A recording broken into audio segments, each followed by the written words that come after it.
आपदा प्रबंधन पदाधिकार की बैठक में हुआ फैसला। पूर्व की तरह कॉलेजों में पठन पाठन को मिली अनुमति। झारखंड में खुलेंगे धार्मिक स्थल। कक्षा 6 से पढ़ाई भी होगी। सरकार ने त्योहारों के मद्देनज़र राज्य के सभी धार्मिक स्थलों को श्रद्धालुओं के लिए खोलने का निर्णय लिया है। साथ ही अब 6ठी से ऊपर की कक्षा के छात्रों के लिए ऑफलाइन पढ़ाई भी शुरू हो जाएगी। धार्मिक स्थलों खोलने की छूट आपदा प्रबंधन विभाग की ओर से बुधवार को आदेश जारी होने के साथ लागू हो जाएगी, जबकि कक्षा 6 से पढ़ाई सोमवार 20 सितंबर से शुरू होगी। जिलाधिकारी द्वारा चिन्हित धार्मिक स्थल जैसे बाबा धाम मंदिर आदि में ई पास के माध्यम से अधिकतम 100 व्यक्ति 1 घंटे में प्रवेश कर सकेंगे। धार्मिक स्थल पर स्थान की 50% क्षमता में 18 वर्ष से अधिक उम्र वाले श्रद्धालुओं को एकत्रित होने की मंजूरी दी गई, लेकिन 18 वर्ष से कम उम्र के व्यक्ति के प्रवेश पर रोक रहेगी। दूसरी ओर सरकार ने दुर्गा पूजा पंडाल बनाने की अनुमति दे दी है, लेकिन पंडाल में श्रद्धालुओं के प्रवेश पर रोक रहेगी। पूजा के आयोजकों के लिए एक समय में क्षमता पर 50% या 25 से अधिक व्यक्ति के एकत्रित होने पर रोक रहेगी। मेला नहीं लगेगा। मूर्ति की अधिकतम ऊंचाई 5 फीट होगी। सीएम हेमंत सोरेन की अध्यक्षता में मंगलवार को कोविड-19 के मद्देनज़र प्रतिबंध और छूट के संदर्भ में आयोजित झारखंड राज्य आपदा प्रबंधन पदाधिकार की बैठक में ये फैसला लिए गए। बैठक में विभागीय के मंत्री बन्ना गुप्ता, मुख्य सचिव सुखदेव सिंह, अपर मुख्य सचिव अरुण कुमार सिंह, मुख्यमंत्री के प्रधान सचिव राजीव अरुण एक्का, प्रधान सचिव वित्त विभाग अजय कुमार सिंह, मुख्यमंत्री के सचिव विनय कुमार चौबे, आपदा प्रबंधन विभाग के सचिव अमिताभ कौशल, कृषि विभाग के सचिव अब्बू बकर सिद्दीकी मौजूद थे। आज जारी होगा आदेश।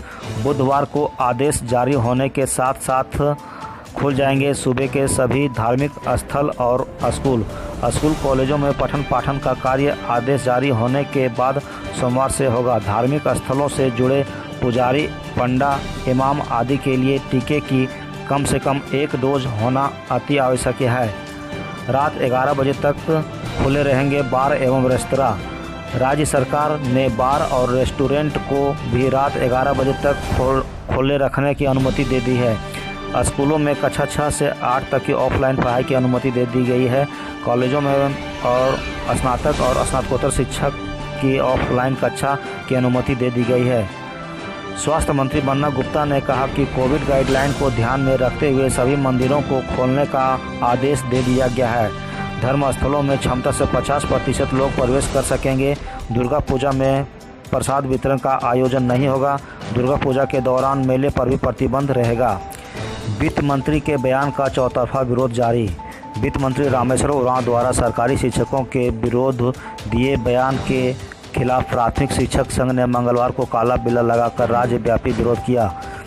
अखिल झारखंड प्राथमिक शिक्षक संघ, झारखंड प्रगतिशील शिक्षक संघ और जेपीएससी प्राथमिक शिक्षक संघ के आह्वान पर झारखंड के वित्त मंत्री रामेश्वर उरांव द्वारा सरकारी शिक्षकों पर दिए गए बयान से आहत प्रदेश के प्रारंभिक शिक्षकों ने राज्यव्यापी काला बिल्ला लगाकर विरोध प्रकट किया।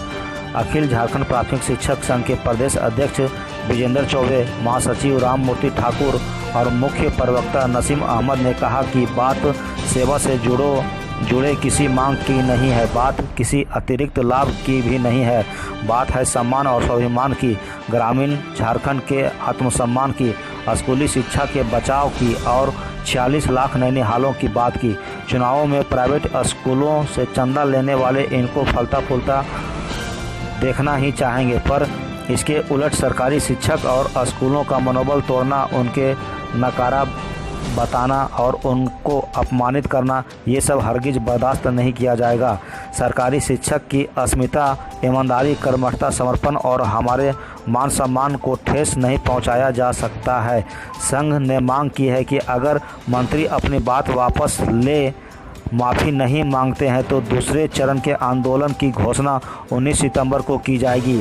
इधर झारखंड प्रगतिशील शिक्षक संघ के प्रदेश अध्यक्ष आनंद किशोर साहू और महासचिव बलजीत कुमार सिंह ने कहा कि जब तक वित्त मंत्री माफ़ी नहीं मांगेंगे तब तक उनका विरोध जारी रहेगा।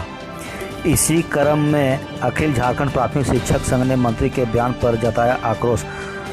बरकट्ठा प्रखंड अखिल प्राथमिक शिक्षक संघ के वित्त मंत्री रामेश्वर उरांव द्वारा गैर जिम्मेदाराना बयान पर ऐतराज जताया है। अजाप्ता के प्रखंड अध्यक्ष शशि भूषण प्रसाद ने कहा है कि वित्त मंत्री का इस तरह का वक्तव्य गैर जिम्मेदाराना बयान है। उन्होंने कहा, श्री उरांव वित्त मंत्री के साथ अपने विधानसभा क्षेत्र के विधायक भी हैं।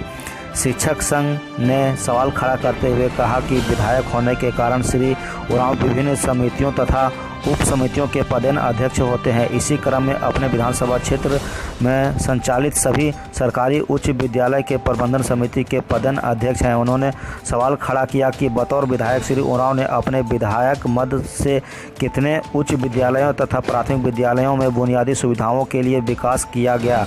वित्त मंत्री द्वारा खुले मंच में निजी विद्यालय के परिसर में सरकार द्वारा ही संचालित विद्यालयों के शैक्षणिक परिदृश्य पर सवाल खड़ा करना सरकार पर ही एक सवाल है। विभिन्न समाचार पत्रों में मंत्री जी के वक्तव्य को प्रमुखता से छापा है। सरकारी स्कूलों में पढ़ाई का माहौल नहीं है। साथ ही इनके बयान का वीडियो वायरल है जिसमें उन्होंने कहा है कि सरकारी विद्यालय में पढ़ा हूँ, ना ही मेरे बच्चे पढ़े हैं और ना ही मैं अपने आने वाली पीढ़ी को सरकारी विद्यालय में पढ़ाऊँगा। इस प्रकार का वक्तव्य सरकार पर ही प्रश्न चिन्ह खड़ा करता है। मुख्यमंत्री झारखंड सरकार इसे गंभीरतापूर्वक संज्ञान में ले अखिल झारखंड प्राथमिक शिक्षक संघ मंत्री के वक्तव्य की घोर निंदा करती है। मंगलवार को 14 सितंबर को हिंदी दिवस के अवसर पर प्रदेश संघ के आह्वान पर सभी शिक्षकों ने काला बिल्ला लगाकर अपना अपना ड्यूटी का निर्वहन किया। वहीं काला बिल्ला के माध्यम से मंत्री के वक्तव्य के विरोध किया गया। साथ ही संघ द्वारा मांग किया गया कि सूबे के मुख्यमंत्री इस वक्तव्य पर सरकार के नीतियों का रुख स्पष्ट करे या वित्त मंत्री अपना बयान वापस लेते हुए माफ़ी मांगे। पारा शिक्षकों के प्रतिनिधि मंडल ने मंत्री मिथिलेश ठाकुर और कृषि मंत्री बादल पत्रलेख से मिलकर पारा शिक्षकों की नियमावली बिहार के तर्ज पर लागू कर जल्दी से जल्दी कैबिनेट में पास करने का आग्रह किया है। एकीकृत पारा शिक्षक संघर्ष मोर्चा प्रखंड इकाई बरकट्ठा के सचिव शुक्र ठाकुर ने कहा कि बिहार के तर्ज पर पारा शिक्षकों का नियमावली बनकर लगभग तैयार है। अब कुछ ही दिनों में मंत्री महोदय के द्वारा अष्टमंगल को यह नियमावली दिया जाएगा। उसके बाद अष्टमंगल लोग उसका अध्ययन करके उसमें जो कमियां हैं उसमें सुधार करके पुनः मंत्री महोदय को दिया जाएगा और फिर उसमें सुधार करके कैबिनेट में पास किया जाएगा। इसके बाद हम लोगों को सीमित आकलन परीक्षा बिहार के तर्ज पर लिया जाएगा और हम सभी पारा शिक्षक झारखंड के 65,000 पारा शिक्षकों का अस्थायीकरण बहुत जल्द किया जाएगा। हर महीने की 15 तारीख को लगेगी पेंशन अदालत। जिलों के निर्देश अदालत के जरिए शिक्षकों की पेंशन संबंधी समस्याएं दूर की जाएगी। विभाग का निर्देश, सेवानिवृत्ति के दिन ही शिक्षक और कर्मचारी को देना है सेवांत लाभ। कुमुद सहाय बनी पेंशन संबंधी मामलों के निपटारे का नोडल पदाधिकारी। सेवांत लाभ मिलने में होती है समस्याएं। शिक्षक व शिक्षकेतर कर्मियों को सेवानिवृत्ति के साथ सेवांत लाभ मिलने में कई तरह की समस्याएं होती है। शिक्षकों के कागजात सही नहीं रहते हैं। सेवानिवृत्ति तक शिक्षक अपना काम करते रहते हैं जबकि जिला स्तर पर कार्रवाई नहीं हो पाती। जिलों में प्राथमिक के आधार पर सेवानिवृत्ति के पूर्व नहीं करने से परेशानी होती है। शिक्षकों के रिटायर होने के बाद शिक्षक और जिला कार्यालय गंभीर होते हैं और प्रक्रिया शुरू होती है। पूर्व में ही जिलों के निर्देश हैं कि जो शिक्षक सेवानिवृत्त होने वाले हैं उनकी 6 माह पूर्व से ही प्रक्रिया शुरू की जाए। बावजूद इसके इसका पालन 100% नहीं हो पाया है। राज्य के सरकारी स्कूलों के सेवानिवृत्ति होने वाले शिक्षकों और शिक्षकेतर कर्मियों के लिए हर माह की 15 तारीख को पेंशन अदालत लगाई जाएगी। इसके लिए स्कूली शिक्षा और साक्षरता विभाग ने सभी जिलों को निर्देश दे दिया है। सभी क्षेत्रीय शिक्षा उपनिदेशक, जिला शिक्षा पदाधिकारी और जिला शिक्षा अधीक्षक तय तारीख को अथवा उस दिन अवकाश रहने की स्थिति में अगले दिन पेंशन अदालत लगाएंगे।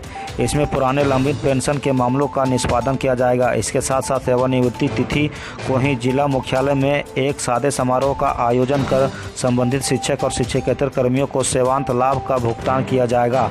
सेवांत का लाभ देने में किसी प्रकार की बाध्यता आने पर संबंधित निदेशालय के समय पर संपर्क कर उससे दूर करते हुए निश्चित रूप से सेवानिवृत्ति लाभ का भुगतान किया जाएगा। इस संबंध में शिक्षा विभाग ने निर्देश जारी किया है। विभाग के अनुसार अगर मामला नीतिगत हो तो इस संबंध में सक्षम प्राधिकारी से ससमय आदेश प्राप्त करते हुए कार्रवाई सुनिश्चित करना होगा और अगर किसी प्रकार अन्य समस्याएं हुई तो वरीय पदाधिकारियों से विमर्श कर मामले के सुलझाने के लिए कहा गया है।